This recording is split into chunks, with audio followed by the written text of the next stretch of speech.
얼마 전에 수능이 있었잖아요. 수능 시험에 잘 아시듯이 컴퓨터 사인펜이 터지는 사고가 일어났죠. 이제 수험생들이 길게 보면 12년, 어떻게 보면 평생을 다 준비하고 노력했지만 한 번도 예상하지 않은 일이 터진 거잖아요. 그 사인펜이 터졌을 때 어떻게 할 거라는 뭐 대비도 안 돼 있었고, 그래서 멘탈이 흔들린 학생들도 좀 많았다는 소식을 들었습니다. 그 시험을 망쳤다는 이야기를 듣기도 했죠. 안타까운 일이죠. 왜 하필 그 타이밍에 사인펜이 터졌을까?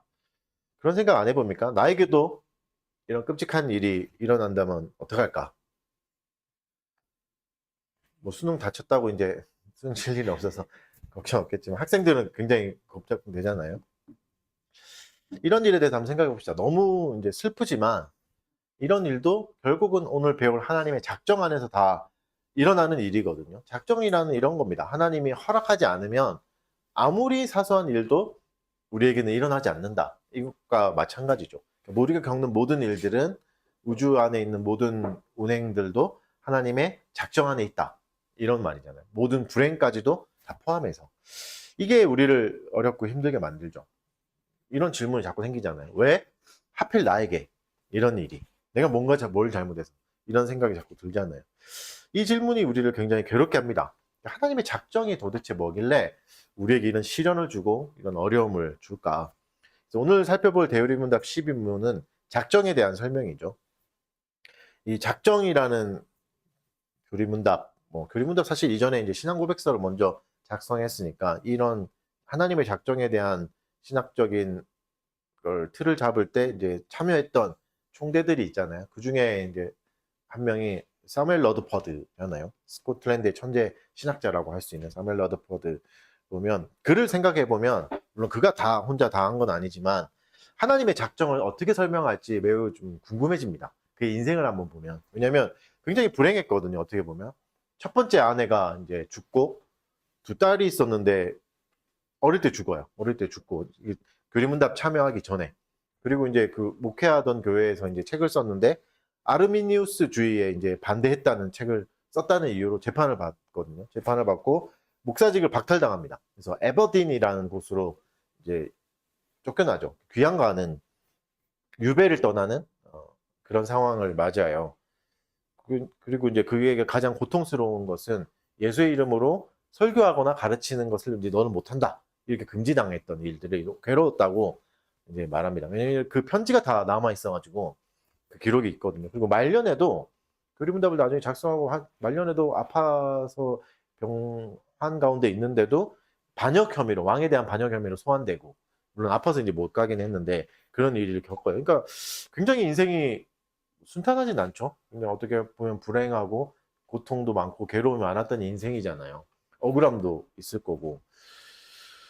근데 러더퍼드가 어떻게 자기의 편지를 해서 이제 고백했냐면 유배당하고 뭐 침묵을 강요당하는 이런 상황에서 그리스도와의 교제가 더 깊어졌다고 이제 표현하거든요. 그러면서 이제 유배지인 에버딘을 감옥이 아니라 그리스도의 궁전이다 이렇게 말합니다. 그리스도의 궁전에 있는 것과 같다 이렇게 말해요. 그러니까 사람들에게 다 버림당했고 자기가 쌓아왔던 거 다 빼앗겼지만 유배지에서 그리스도께서 나를 더 친밀하게 만나주고 계신다 하면서 이제 기뻐하면서 고백합니다. 이때 이제 했던 유명한 말이 주님의 사슬은 모두 순금으로 도금돼 있다. 이렇게 이제 편지에 쓰거든요. 그 편지가 이제 아직도 남아 있습니다. 어떻게 이런 고백을 할 수 있을까? 뭐 일단은 여러 가지가 있겠지만 그 중에도 하나가 작정이지 않을까 생각합니다. 하나님의 작정. 물론 그 안에서 이제 더 인간 사람에 대한 작정은 예정이라고 하잖아요. 그것을 붙잡고 있었기 때문에 그렇지 않을까 생각합니다. 아이들의 죽음도 우연한 사고가 아니고 유배를 당한 것도 그냥 왕의 변덕이 생겨서 그런 것도 아니고 눈물 한 방울, 고통, 모든 고통까지도 창세전에 지혜롭고 거룩한 하나님의 작정 안에 빈틈없이 계산된 일이다. 이거 이제 받아들였지 않았을까? 러더퍼드는 고통스럽지만 고통 속에서 사랑과 평안을 누릴 수도 있었던 것이죠. 그래서 여러분 하나님의 작정이란 교리는 우리가 인생의 겨울을 지나고 있을 때 시련의 시간들을 겪고 있을 때 고통을 견딜 수 있는 힘이 됩니다.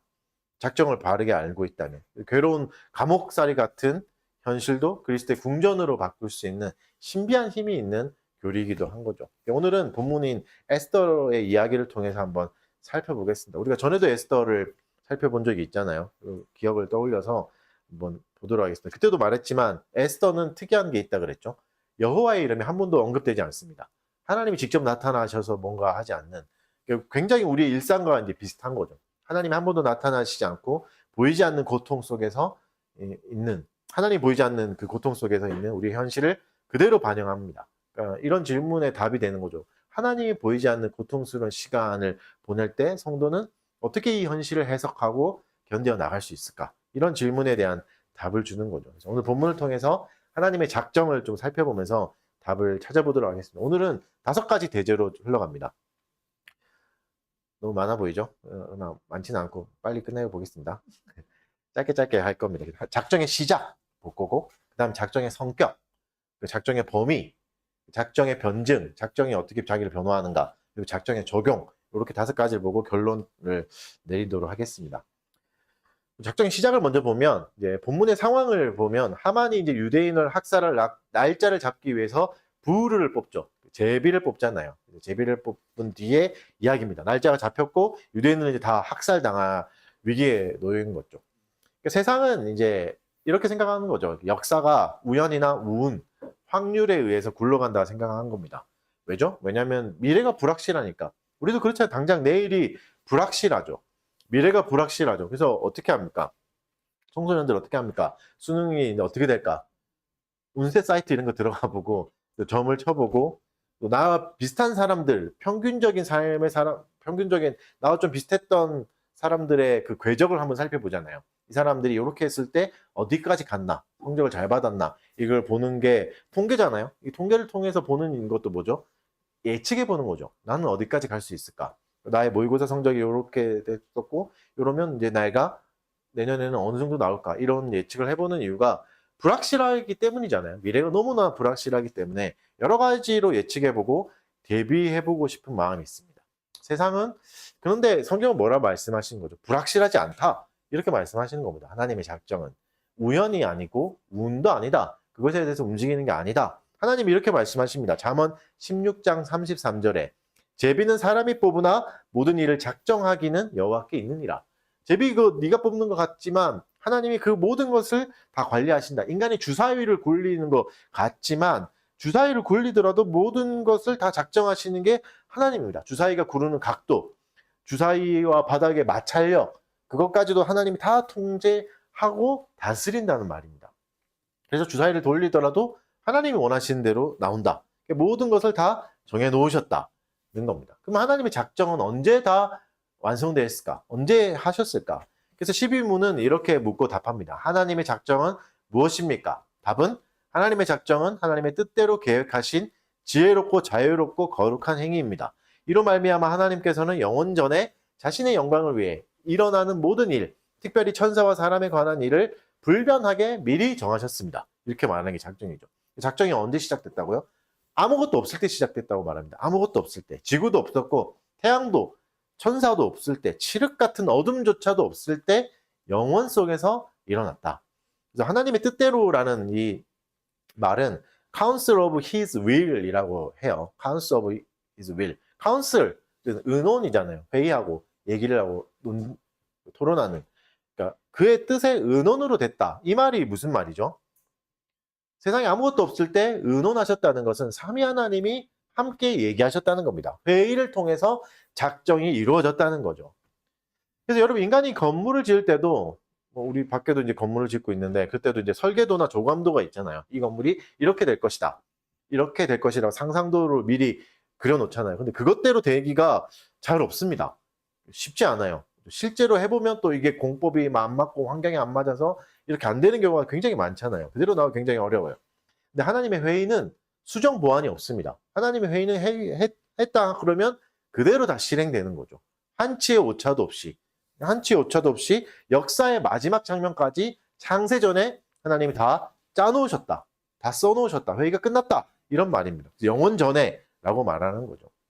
그러니까 무슨 말이죠? 아담이 범죄하기 이전에 다 결정됐다는 겁니다. 아담이 갑자기 선악과를 먹어가지고 임기응변으로 이제 어떡하지? 대책을 세우셔가지고 뭐 이렇게 해야 되겠다 한 게 아닌 겁니다. 하나님이 그러니까 빛이 있으라고 말씀하기 이전에 뭐가 다 준비되어 있다는 거죠. 예수님의 십자가, 예수님의 다 이루었다는 그 말씀까지도 다 듣고 계셨다. 다 계획해 놓으셨다. 이런 말입니다. 그러니까 세상이 시작되기 전에 하나님이 세상의 중심에는 십자가를, 우주의 중심에는 십자가를 세워 놓으신 겁니다. 그래서 그리스도의 십자가는 뭐 우연이라는 비극 속에서 일어난 게 아닌 거죠. 철저한 하나님의 계획 안에서 다 실행된 거죠. 방식까지도, 과정까지도 하나님이 다 작정하셨습니다. 그래서 여러분, 세상에서 우연이나 우발적 사고에 의해서 하나님의 계획이 틀어지거나 수정되는 플랜 B로 가는 일은 없습니다. 모든 사건과 사고까지도 다 계획 안에 있는 거죠. 이상하고 이해되지 않는 일들도 하나님의 계획 속에 있는 거죠. 아, 제가 왜 저러지? 막 이러는 계획까지도 다 있습니다. 근데 왜 꼭 이런 이상한 일들이 일어나야 되는가? 건물을 지을 때를 다시 또 생각해 보면, 건물을 지을 때 뭐 우리가 일하는 사람으로 간다고 할 때 어떻게 해야 되죠? 시키는 대로 해야 되죠. 이 돌을 여기다 놓으십시오 하면 놓아야 돼요.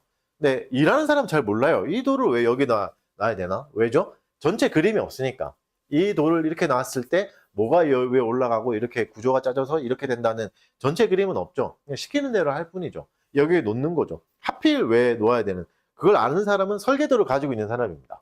설계도를 가진 사람만이 이 돌을 여기에 왜 하필 놔야 되는지를 알고 있는 거죠. 이 돌이 없으면 전체가 안 된다는 걸 잘 알고 있는 건 설계도를 가진 사람뿐이잖아요. 마찬가지로 러더퍼드 얘기를 생각해 보면, 자녀가 죽은 비극이나 우리가 겪고 있는 그런 아픔은 하나님의 거대한 구원이라는 드라마, 하나님의 서사 안에서는, 드라마라는 건물 안에서는 절대 빠져서는 안 되는 작은 완벽한 벽돌과 같은 거죠. 이게 꼭 있어야지만 이후의 이야기가 전개되고 이후에 모든 것들이 다 되는 거죠. 지금은 이해할 수 없죠. 왜 이런 게 하필 이게 사람 지나다니는데 불편한데 왜 여기에 넣어야 되나? 왜 이런 일을 겪어야 되나? 지금은 알 수 없지만 결국은 하나님의 긴 영원하신 작정 안에서 보면 꼭 필요한 부분이었던 거죠. 만약에 수능에서 사인펜이 터져서 시험을 망친다면 내 인생도 끝나는 건가? 사실 여러분, 그건 굉장한 교만함입니다. 나에게 이런 일은 절대 일어나면 안 돼. 내가 만약에 이런 일이 일어나면 나는 비참해질 거야. 사실 교만함이에요. 왜냐하면 사인펜이, 한 번의 시험이 내 인생을 망칠 수 없습니다. 나의 실수가, 아니면 타인의 방해가 하나님의 영원 속에 일어난 회의의 결과를 깨트릴 수 있겠습니까? 그 작정의 결과를 어느 것도 바꿀 수 없습니다. 방해할 수 없는 거죠. 그래서 여러분, 기억하셔야 될 게 뭐죠? 우리의 실패조차도 하나님의 작정 안에서는 훌륭한 재료가 됩니다. 내가 왜 이렇게 억울한 일을 당하고 왜 이렇게 창피를 당해야 하나 이해는 안 되겠지만, 이것은 하나님이 허락하는 훌륭한 재료입니다. 하나님이 허락하지 않는 일들은 아주 작은 세포라도, 아주 작은 바이러스라도 움직일 수 없습니다. 여러분, 세상 가운데 하나님이 움직이지 못하는 분자가 있겠습니까? 하나님의 허락 없이 움직일 수 있는 바이러스가 있겠습니까? 없다는 말이에요. 그러니까 회의 안에서 하나님이 뭐가 결정됐다고요? 여러분, 잊지 않으셔도 게 이겁니다. 삼위 하나님의 회의 안에서 내 이름이 불렸다는 거죠. 나에게 대한 계획이 세워졌다는 거죠. 하나님이 어떻게 인생을 하실까? 물론 고난도 겪었고 어려움도 있겠지만, 하나님이 회의로, 삼위 하나님이 회의를 결과로 우리의 인생까지도 다 계획해 놓으셨다. 그건 물론 예정이라고 하는 거지만, 이것이 여러분, 우리가 한 번의 고난을 겪는다고 내 인생에 절대 일어나지 않는 일들이 일어났다고 절망하지 않아도 되고, 이유가, 또 포기하지 않아도 되는 이유가 여기 있는 겁니다. 왜냐하면 하나님의 계획 안에서는 완전하게 다 모든 것이 잘 짜여져 있기 때문에. 그래서 여러분, 작정을 생각할 때 우리가 유의해야 될 것은 이겁니다. 성격. 작정의 성격이 뭔가? 작정은 삼위 하나님의 의논의 결과입니다. 삼위 하나님이 의논하셨다고. 삼위일체 하나님이. 여러분, 삼위일체가 그래서 중요한 이유가 여기서 나오는 거죠. 완전히 연합하신, 전혀 뜻도 다른 게 없고 오차도 없고 부딪힘이 없는 그 하나님의 회의가 이 작정이 된 거죠. 여러분, 만약 예를 들어서 프로그램 코딩한다, 컴퓨터 프로그램을 코딩한다고 할 때 뭐 완벽한 소프트웨어를 만들어서 세상에 설치하고 이것을 그냥 자동으로 돌리는, 그게 작정이 아니라는 거죠. 하나님의 회의를 통해서 이루어진 겁니다. 마치 모든 게 다 정해져 있다. 그래서 이제 나는 우리 경기 말처럼 짜여진 각본처럼 꼭두각시처럼 이렇게 저렇게 움직이는 인형같이 생각할 수도 있습니다. 하지만 그렇지 않아요. 대우리 본다면 분명히 말합니다. 작정이 지혜롭고 자유롭고 거룩한 행위다. 이 단어 하나하나가 작정이 그냥 냉정한 프로그램, 짜여지는 그냥 꼭두각시 같은, 우리를 꼭두각시 만드는 그런 게 아니라는 걸 말해줍니다. 먼저 지혜로운 행위라는 걸 보면 하나님의 작정을 우리가 사실 못 받아들이는 이유 중에 하나가 내 인생이 너무 꼬여가는 것 같거든요. 이렇게까지 꼬이면 어떡하나 하는 싶은 생각이 들잖아요. 너무 실타래가 막 이렇게 엉켜 있으면 이거 그냥 가위로 잘라야지 그냥 손으로 풀어낼 수가 없잖아요. 어디서부터 잘못된지도 모르고 어디서부터 풀어야 되는지 답이 안 나오지 않습니까? 우리 인생이 그렇게 보일 때가 너무 많잖아요. 너무 엉망인데 이게 계획이라고? 계획 있다면 이렇게 이상하게 계획할 수 있나? 이런 생각이 저만 드나요? 저희 이렇게 충분히 생각할 수 있잖아요. 근데 여러분, 하나님의 지혜롭다는 것은, 지혜는 하나님이 어느 정도 갖고 계시다 그랬죠? 무한히 갖고 계시다고. 지혜가 무한하다고요. 여러분, 바둑 고수가, 진짜 대단한 고수는 백수까지도 내다본답니다. 이 한 거를 쳤을 때 백수를 내다볼 수 있는. 그러면 하물며 인간도 이렇게 지성으로 그 미래를 이렇게 계획할 수 있는데, 지성을 만드신 하나님은, 지혜를 만드신 하나님, 그걸 무한히 만드신 하나님은 완전히 엉망 같아 보이고 끝나버린 퍼즐 같은 우리의 인생도 하나님이 보시기에는 절묘한 수가 있는 거죠. 절묘한 수가 있는 거죠. 에스더를 한번 생각해 보시죠. 본문에 나오는 에스더. 에스더의 인생을 전에도 말씀드렸지만 불쌍한 인생입니다. 가여운 인생이죠. 그녀는 부모님이 일찍 돌아가신 것 같고 삼촌에 의해서 키워지는. 나라도 망했죠. 나라도 망했고 이교도들이 들어와서 하렘을 만든 거잖아요. 여자들 막 넣는 하렘에 들어간 겁니다. 여러분, 하렘에 들어가면 그 여자는 죽은 목숨이에요. 그냥 도구가 되는 거잖아요. 비참한 인생이라고요. 얼마나 기구한 여성의 운명입니까? 여자로 태어나서 나라도 망했고 하렘에 들어가서 아무 인권도 보장받지 못하는 인생으로 살아가는데 이날 갑자기 여왕이었던 왕비였던 와스티가 폐위되고 또 유대인의 적인 하만이 등장해서 유대인을 다 죽이려고 하고 또 그러다가 또 삼촌의 업적이 나중에 발견돼서 승진하게 되는 이런 일. 그러니까 이렇게 가엽게 여겨지고 완전히 불쌍해 여겨지고 저주받은 인생이라고 생각할 수 있는 이런 에스더란 여자가 왕비가 되잖아요. 누가 생각했겠습니까? 하렘에 들어갈 때까지만 해도 아무도 잘해야 그냥 궁녀 정도, 잘해야 서자 낳고 사는 그 정도라고 생각했겠지.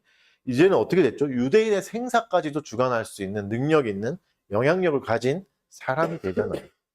에스더의 인생을 보면서 누가 그걸 그릴 수 있겠습니까? 누가 그걸 생각할 수 있었겠습니까? 비참한 인생에서 출발했던 여인이 삶이 이렇게 달라진 거죠.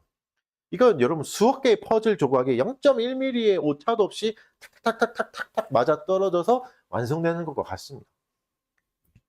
하나님의 지혜는 이렇습니다. 유기적으로 우리의 인생 가운데 작동합니다. 그래서 우리의 지금 이 순간에 보면 우리의 인생은 엉망진창으로 보일지도 모릅니다. 남들은 잘 사는 것 같은데 나만 왜 이렇게 뒤처졌을까? 왜 이렇게 도태될까? 아니, 이런 질문이 사라지지 않을 수도 있습니다. 그런데 오늘 성경 분명히 말해요. 나의 인생은 우리의 계획을 넘어서 하나님의 지혜로운 작정 안에 있다. 완전히 끝난 것 같고 이제는 나락으로 떨어져서 더 이상 일어날 기미도 안 보이는 인생이 아직도 지혜로운 계획이 있다는 거죠. 나는 미래가 보이지 않고 전혀 암담하지만 하나님은 모든 것을 보고 계시고 완벽하게 다 정해놓으셨다. 그게 작정이죠. 어떤 퍼즐이라도 완전히 깨진 퍼즐이라도 완벽하게 작품이 되게 하시는 하나님의 계획이 지금도 진행 중이라는 겁니다. 또 두 번째는 하나님의 작정은 자유롭습니다. 자유롭다는 게 뭐죠? 어떤 것에 영향도 안 받는 게 자유예요. 하나님이 에스더를 선택하신 이유가 뭘까? 에스더가 예뻐서, 열심히 기도해서, 마음이 너무 좋아서, 불쌍해서, 모두 아닙니다. 하나님이 에스더를 쓸만해 보였기 때문에 택하신 게 아닙니다. 하나님은 자유롭게 선택하십니다. 이 말이 뭐죠? 아무나 선택하실 수 있다는 겁니다. 에스더가 아니었다고 해도 선택할 수 있다는 거죠. 여러분, 우리가 국가대항전을 치르기 위해서 경기를 한다 그럴 때 국가대표를 뽑잖아요. 이 선발은 얼마나 치열합니까? 가장 뛰어난 사람들이 다 모여가지고 경쟁해서 아주 소수만 뽑습니다. 누구를 뽑느냐에 따라서 영향력이 굉장히 커지잖아요. 어떻게 될지도 모르잖아요. 그래서 굉장히 이 과정은 치밀하고 촘촘하고 오랜 시간을 둡니다. 그렇게 해서 선발하는 거죠. 선발한 다음에도 계속 키우고 하잖아요. 그래서 이 선택은 자유롭지 않습니다. 국가대표를 뽑는다는 선택은 자유롭지 않아요. 왜죠? 아무나 뽑을 수 없는. 길 가는 사람 잡아서 대표로 세울 수 없다는 거죠. 이게 자유롭지 않은 거죠. 굉장한 고민과 분석과 오랜 시간이 필요합니다. 하지만 하나님은 자유롭다는 것은 선택에 의해서 유대인들을 살리기 위해서 아무나 선택하실 수 있는 거죠. 아무나 뽑을 수 있습니다. 왜죠? 어떤 사람인가, 그 사람이 어떤 역량을 갖고 있느냐에 하나님이 영향받지 않으니까. 다 선택하실 수 있죠. 그래서 자유롭습니다. 에스더를 뽑으셨지만 에스더에게 종속되지 않습니다. 에스더에게 영향을 받지 않습니다. 어떠한 외부적인 조건도 하나님의 작정에 영향을 줄 수 없습니다. 오직 하나님의 기쁘신 뜻만 작정에 관여하는 거죠. 기쁘신 뜻대로만 되는 거죠. 이게 절대적 주권입니다. 완전히 자유로워요. 그래서 우리는 자유롭습니다. 우리가 뭘 하든 내가 뭔가를 잘해야 하나님의 뜻이 이루어지는 게 아니라 하나님의 허락하신 안에 그냥 살면서 자유롭게 살아도 하나님의 뜻대로 된다는 거죠. 사람들이 이거 잘 못 받아들이기도 합니다. 내 노력과 상관없이 정해진다는 게 불공평하지 않나 생각할 수 있지만 사실 이게 최고의 복음이죠. 우리에게는. 그렇죠? 만약에 구원이 나의 행동에 달려 있다면 내가 죄를 지을 때마다 구원은 취소됐을 겁니다. 그럼 우리는 매일 불안해 살아가야 되는 거죠. 아무것도 못할 수 있습니다. 나의 행동에 따라 공의롭게 하나님 만약에 진짜 대하셨다면 지옥에 갔을지도 모릅니다. 벌써. 그런 작정이 하나님의 자유로운 뜻에 달려있기 때문에 내가 실패하고 넘어져도 구원에 대한 하나님의 작정, 이 예정은, 인간에 대한 예정은 취소되지 않는 거죠. 나의 연약함이나 못남이 하나님의 작정을 더뎌지게 하거나 느려지게 하거나 실패하게 하지 않는다는 겁니다. 자유롭기 때문에 하나님의 작정은 어디에도 걸리지 않습니다. 세 번째로 하나님의 작정은 거룩하다고 하죠. 그러면 하나님이 작정하셨다면 하만이 죄 짓는 것든 내 친구가 나를 괴롭히는 것도 저렇게 악한 사람들이 나쁜 짓 하는 것도 다 하나님이 시킨 건가? 하나님이 악을 만드시고 죄를 개발하신 건가? 그렇지 않다고 말하는 거죠. 거룩한 행위다. 그 하나님 거룩한 안에는 죄가 없는 거잖아요. 악이 없는 게 거룩함 아니겠습니까? 예를 들어서 똥이 있어요. 똥 위에 태양이 비친다고 해서 똥 때문에 태양이 더러워집니까? 전혀 상관없죠. 태양이 똥 위에 비칠 수 있지만 절대 그렇지 않습니다. 이와 마찬가지로 하나님이 악인의 행동을 작정 안에 두시지만 그 때문에 하나님이 악해지지 않습니다. 악을 두시지만 그 악을 만들어내거나 즐거워하지 않습니다. 허용하실 정도인 거죠. 하나님이 하만의 악을 허용하신 겁니다. 하만이 가만히 놔두실 때, 그러니까 우리를 하나님 가만히 놔두실 때 우리의 악은 오히려 넘쳐나겠죠.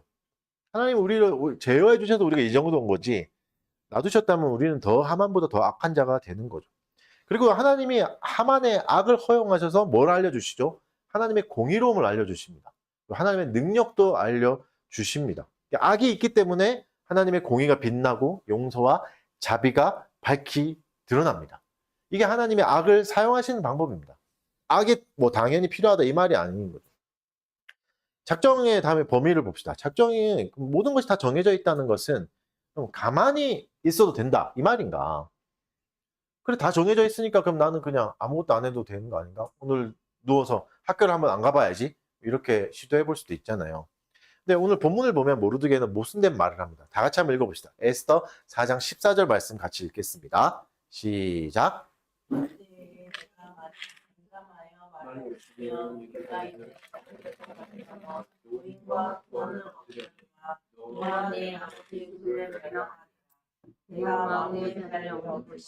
이때를 위함이 아닌지 누가 여러분 작정이 마치 게임을 켜가지고 자동사냥 기능 켜놓은 것처럼 저절로 막 되는 그런 기능이라면 에스더가 가만히 있어도 하나님이 다 알아서 하셔야 되잖아요.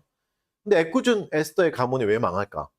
에스더가 안 해도 하나님이 하실 건데 이게 좀 모순되는 거죠. 그래서 이거에서 알 수 있듯이 아무것도 안 해도 된다는 핑계는 잘못된 겁니다. 이 부분에서 살펴볼 작정의 제1원인, 첫 번째 원인, 가장 근본되는 원인은 하나님이죠. 그 두 번째 원인은 사람입니다. 여기서 제1원인은 제2원인인 인간을 배제하지 않고 오히려 확립합니다. 이게 좀 어려운 말인데 무슨 말이냐면 하나님이 지금 유대인의 구원이라는 목표만 정해놓으신 게 아니라는 거예요. 구원을 이루기 위한 수단까지도 하나님이 정해놓으셨습니다. 그 수단은 뭐죠? 에스더의 희생이죠. 금식과 눈물과 목숨을 건 결단까지도 정해놓으셨다. 그래서 하나님의 작정은 수단까지도 정해져 있는 겁니다. 우리 인생에서 큰 위기가 왔을 때 어차피 난 살아날 거니까 여기서 그냥 가만히 퍼즐로 앉아 있자. 아무것도 안 해도 된다. 이게 아닌 거죠.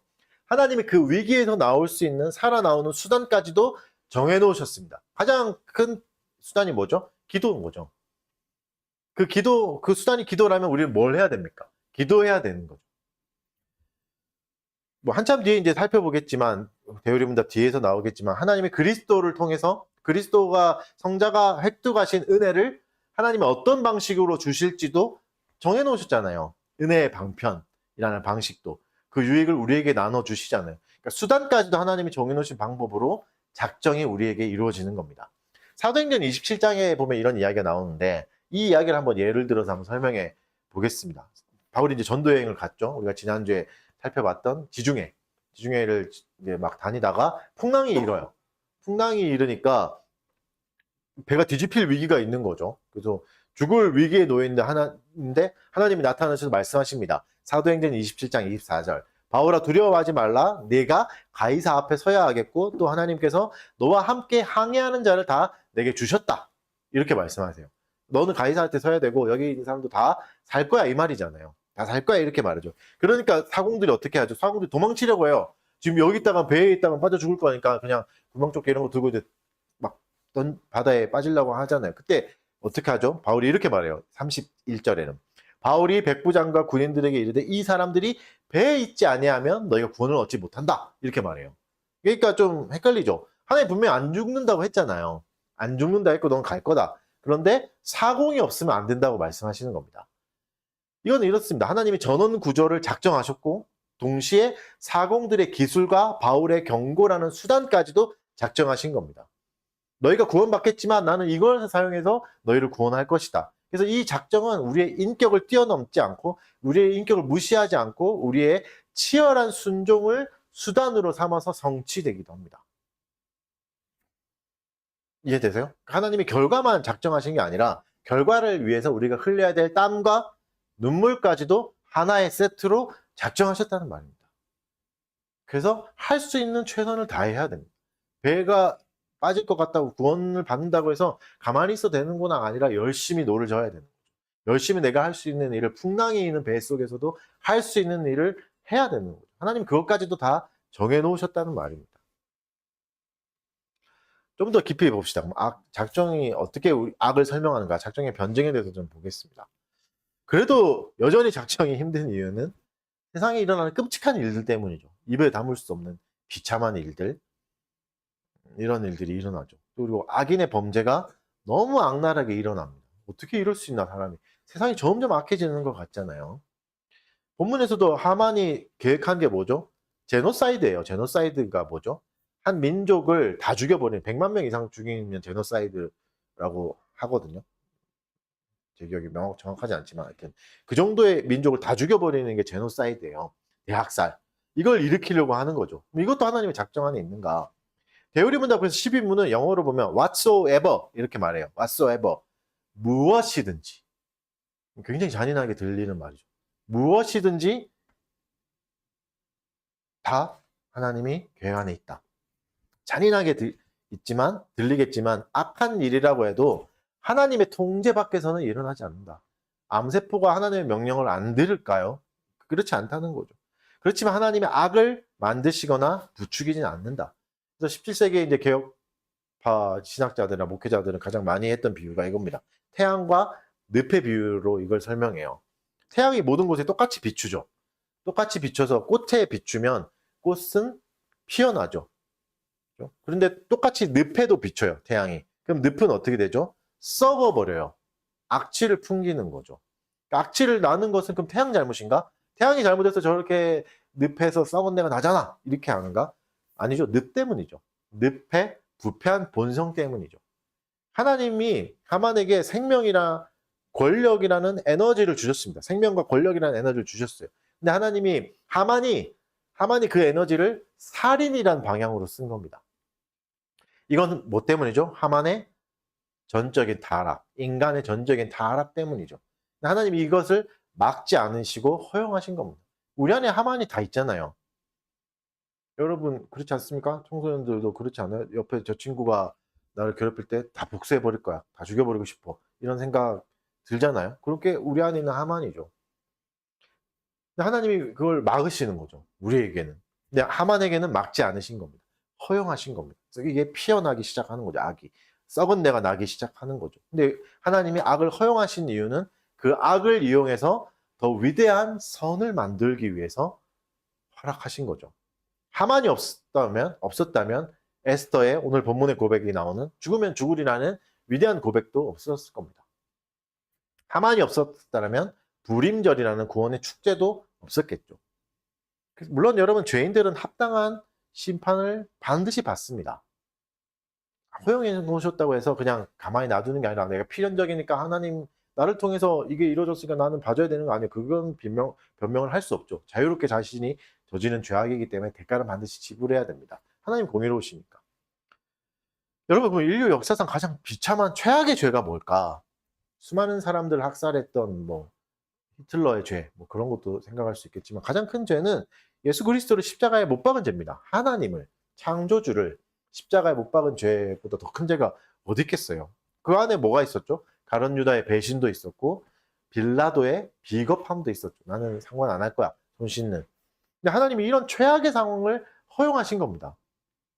최악의 죄악을 허용하신 거죠. 계속 이런 죄악을 거듭나게. 왜 그렇죠? 이게 인류 구원이라는 선을 이루는 유일한 길이었기 때문에. 이것을 통해서 인류를 구원할 수 있는 위대한 선을 이룰 수 있기 때문에. 여러분, 우리가 지금도 이런 악에 대해서 괴로워할 수 있습니다. 이 순간에도 세상이 나를 억까하는 것 같고, 모든 사람이 나를 괴롭히는 것 같고, 세상이 나를 자꾸 방해하는 것 같고, 사람들이 자꾸 나를 오해하는 것 같고, 억울한 마음이 자꾸 생기는 거. 여러분, 이것도 하나님의 작정 안에 있다는 걸 이해하셔야 됩니다. 작정 안에 있다고 받아들이셔야 됩니다. 그 악한 사람조차도 내 곁에 두셔서 위대한 이야기 속에, 거대한 이야기 속에서 나를 하나님이 빚어가시는 겁니다. it이란 영화 아세요? 그것이란 영화? 이렇게 피에로 같은 괴물이 나와서 애들 막 잡아먹는 영화잖아요. 갑자기 눈을 뜨네. 그 영화를 보면 그 영화의 주인공이, 그 괴물 주인공은 굉장히 잘생긴 사람이거든요. 보면 빌 카스카드 그런 사람인데, 잘생긴 사람인데, 그 촬영 현장을 잠깐 보면 항상 그래도 아이들하고 촬영하는 거잖아요. 실제 아이들이니까 얼마나 무섭겠어요, 아이들. 그래서 딱 엄청 무섭게 막 죽이려고 하다가도 컷 딱 사인이 떨어지면 농담하고 웃겨졌대요. 아이들이 트라우마 남을까 봐. 그러니까 이게 뭐죠? 이게 하나님 우리에게 주신 상황과 똑같습니다. 우리에게 악역 조연을 두실 때가 있는 거죠. 악역을 두실 때가 있는 거죠. 근데 두실 때가 있는데 하나님이 어떻게 하시죠? 컷! 이렇게 하면 어떻게 되죠? 죽이려고 하다가도 멈춰야 됩니다. 웃겨져야 되는 거죠, 그때부터. 이게 하나님의 작정인 거죠. 큐 사인이 떨어지면 악역 컷! 이러면 자기 자리로 돌아가야 됩니다. 무조건 가야 됩니다. 그리고 하나님의 계획 안에 하나님의 디렉팅을 받아야 되는 거죠. 이게 악역의 한계입니다. 어떠한 악도 하나님의 디렉팅을 거부할 수는 없습니다. 원래대로 돌아가야 되는 거죠. 이게 하나님이 우리의 인생을 감독하고 계신 겁니다. 그 심지어 다 짜놓으셨다고요. 완벽하게 회의를 통해서. 아무리 악한 사람을 만나고 악한 일을 만난다고 해도 하나님의 명령대로 악은 결국 퇴장당합니다. 악은 끝날 겁니다. 그 자리에 뭐만 남죠? 하나님의 영광만 남을 겁니다. 그죠? 하나님, 인생의 목적이 하나님의 영광이니까. 악을 그냥 놔두신다면 하나님의 영광이 어떻게 드러나요? 그래서 우리에게 있었던 모든 악은 하나님이 다 제거해 주실 겁니다. 하나님의 영광만 남도록 하실 겁니다. 그게 하나님의 디렉팅이죠. 그러면 우리는 작정을 어떻게 받아들이고 어떻게 적용해야 되는가? 작정 속에 살아가는 우리는 어떻게 살아가야 되는가? 에스더의 태도를 기억하십시오. 에스더가 뭐라고 그랬죠? 16절에 죽으면 죽으리라. 이 고백이 있어야 됩니다, 여러분. 이게 하나님의 작정을 믿는 자가 가져야 될 마땅한 태도입니다. 여러분, 하나님이 우리의 인생을 선택의 여지가 없는 순간으로 몰아가실 때가 있습니다. 이거 할 수밖에 없구나. 두 손 두 발밖에 들 수가 없구나 하는 순간으로 몰아가실 때가 있어요. 절망할 수밖에 없고 완전히 망신당하고 죽음의 고통을 겪게 하실 때가 있습니다. 작정은 이런 거예요. 늘 우리가 승승장구하고 무조건 잘 된다 하는 일마다 더 건드리는 것마다 대박 날 거야. 그게 작정이 아닙니다. 작정 안에서 우리는 죽을 수 있습니다. 기독교는 살아서 잘 되는 종교가 아니라 죽음으로 완성되는 종교입니다. 스데반 집사는 모든 사람에게 오명을 쓰고 돌에 맞아가면서 가장 비참하게 죽었잖아요. 그럼 작정이 실패인가? 아니요, 그렇지 않습니다. 그의 죽음은 비참했지만 그의 죽음을 통해서 결과적으로는 바울이 태어나거든요. 또 죽음의 순간 스데반은 보좌에서 일어나신 예수님을 봐요. 누구도 보지 못했던 보좌에서 일어나신 예수님을 보는 거예요. 가장 영광스러운 순간을 목격하게 됩니다. 러더퍼드가 감옥에서 죽고 그 아이들이 성인이 되지 못해서 죽은 것은 저주이자 실패인가? 아닙니다. 러더퍼드의 고통에서 나온 그 편지는 지금도 수많은 사람에게 위로가 되고 힘을 주고 용기를 주고 있습니다.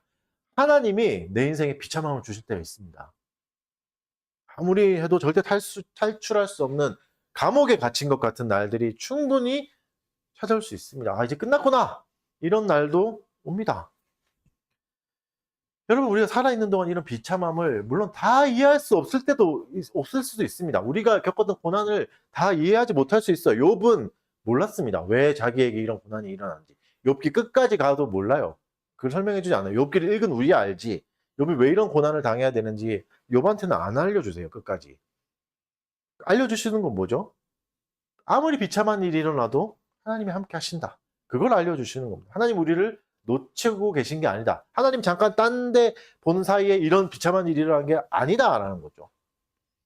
그러니까 하나님이 우리가 지워버리고 싶은 모든 순간까지도 가장 선하게 빚어서 아름다운 영광이라는 트로피를 주신다. 이 말입니다. 그래서 여러분, 죽으면 죽으리라는 태도는 하나님의 작정을 그대로 받아들이겠다. 나는 작정이 있다는 걸 믿겠다. 받아들인 겁니다. 하나님의 거룩함, 지혜로움, 그 자유로움을 믿고 내가 할 일을 하겠다. 하나님이 지금 나에게 죽음을 주시는 거라면 나는 죽겠다. 이거죠. 내가 부끄러워해야 된다면 부끄러움 당하겠다. 창피해야 된다면 창피하겠다. 눈물을 흘려야 된다면 눈물 흘리겠다. 이 태도예요. 물론 다 이해되지 않습니다. 그걸 우리가 다 어떻게 이해해요? 하나님의 지혜를 감히 인간이 어떻게 이해하겠습니까? 하지만 작정을 믿고 인내할 수는 있는 거죠. 작정 안에는 우리의 눈물 한 방울도 의미 없는 행동은 아닙니다. 눈물 한 방울까지도 하나님이 다 계산되어 있는 거니까. 작정되어 있는 거니까. 모든 것은 하나님의 계획대로 다 흘러가는 겁니다. 그래서 여러분, 성도는, 작정 안에 있는 성도에게는 의미 없는 비참함, 죽음은 없습니다. 괴로움도 있을 수 있고 수치가 있을 수 있고 모욕도 있을 수 있지만 그게 아무 의미 없는, 그냥 쓰잘데기 없는 일은 아무것도 없다는 거죠. 하나님의 모든 영광 안에 계획되어 있는 아주 작은 돌이다 말씀해 주시는 겁니다. 우리의 죽음조차도 하나님의 영광이라는 건물을 짓는 가장 완벽하고 거룩한 벽돌이 되게 돼서 빛나는 영광을 보게 하시는 겁니다. 설교를 마무리하겠습니다. 엄밀히 말하면 우리 인생에 운은 없습니다. 오직 아버지의 지혜롭고 자유로우며 거룩한 작정만 있습니다. 하나님 다 결정해 놓으신 겁니다.